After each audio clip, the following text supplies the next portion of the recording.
You began your career with wakeboarding. Let's talk a little bit about the wakeboarding first. Like, how did you get into doing that professionally? And did it start in England, or did it start when you were out here?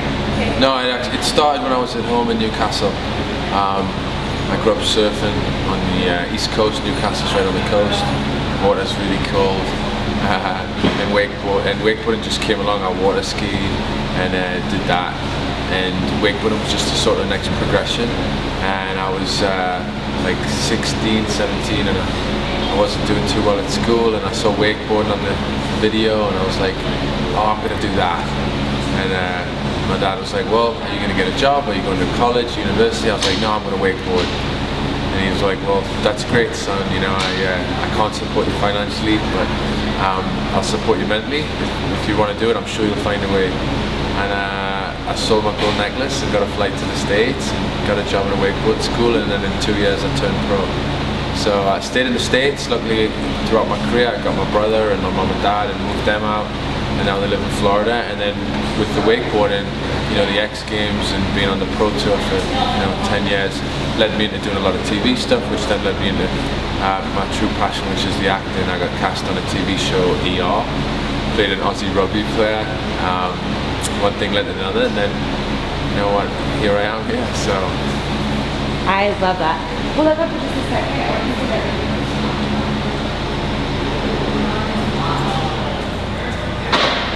You said something before in the first interview I did with you about how you're always performing, whether it's being a professional athlete or an actor. Can you talk a little bit more about? Yeah, I mean that's how I see it. You know, I'm a performer, so that's obviously what what I'm really comfortable doing. So when they call action, I equate it the same as when you're wakeboarding, you're on a board and you have to do your trick, whether you're competing or I just like that adrenaline and that buzz before they actually call action to go for it. Because once you're in it, you're not really sure what you're doing. You have a roadmap and a plan, but that's when things come spontaneously to the surface, and I think that's the true medium to live in.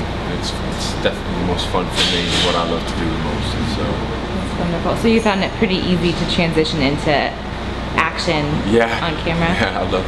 I just like I like that feeling of, just before you're about to jump in, and it's you get that adrenaline. Awesome. So for this film and all the other ones you've been in, you've done your own stunts. Mm-hmm. Does that involve like extra paperwork? Like if you get decapitated, we're not liable. Like what is that? Well, we're hoping I don't get decapitated, right? Yeah. Definitely. Yeah, I mean, doing the stunts is no different than when I'm performing, on the water as a pro athlete.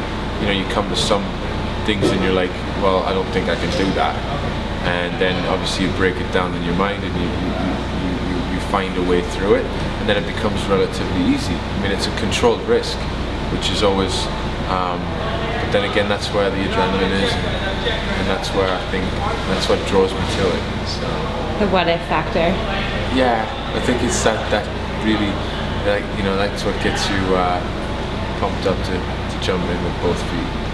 Have you ever hurt yourself before? Yeah, plenty of times. I mean, sometimes it doesn't go according to plan, but the majority of the time, like I say, you try and make it a controlled risk, and you try and push yourself as well. If you're not pushing the envelope, it doesn't feel quite as authentic. What's the accomplishment stunt-wise, or even wakeboarding-wise, that you're most proud of to this day? I was the first person to do a Switch 900. It was caught on film when we were shooting one of the wakeboard, films that were out. And magical things happen when you really pushed, and when you're training with the top people in the world. The best comes out of you. That's why I'm so blessed and lucky to work with John on this film, and Malcolm and Kayla. When you're around phenomenal talent, it brings your A game, and that's why I do really enjoy working with professionals. That's awesome. So you're in LA now. Your family's back in Florida. Yeah. How long have you been here in LA, and do you think you'll stay here? Yeah, I think I will stay. I mean, it's obviously what I love to do. I love living on the coast. I still love to wakeboard and I surf and being on the ocean's great. I like the outdoors, adrenaline type things. I've never been to a gym or anything like that, so I think we're blessed on the west coast. We've got the great weather, but the mountains and the water, so that keeps my mind clean and keeps me focused. And then obviously TV and film. More so film is what my true passion is, so that's why I'm here, and I think I'm here to stay. Cool. All right, and then later on, what would your ideal dream role be? It's funny you should say that. This role is very, very, very true to me. It's a role like this that doesn't come along all the time, and it's close to my heart. I've always wanted to play a warrior type figure, and especially in a fantasy dream type scenario. Some of my favorite films from Gladiator and Braveheart, and I see this role as a collaboration of that. I am the warrior. It's a far off land, it's a fantasy land, but it's still very gritty, real, and it's going to be dark. I'm excited to get my sleeves rolled up, get stuck in. Awesome.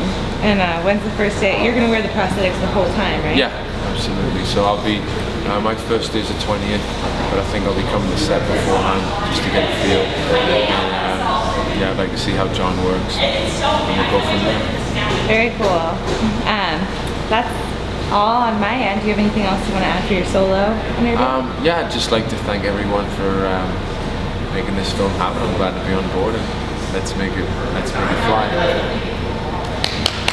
Yay. Good job.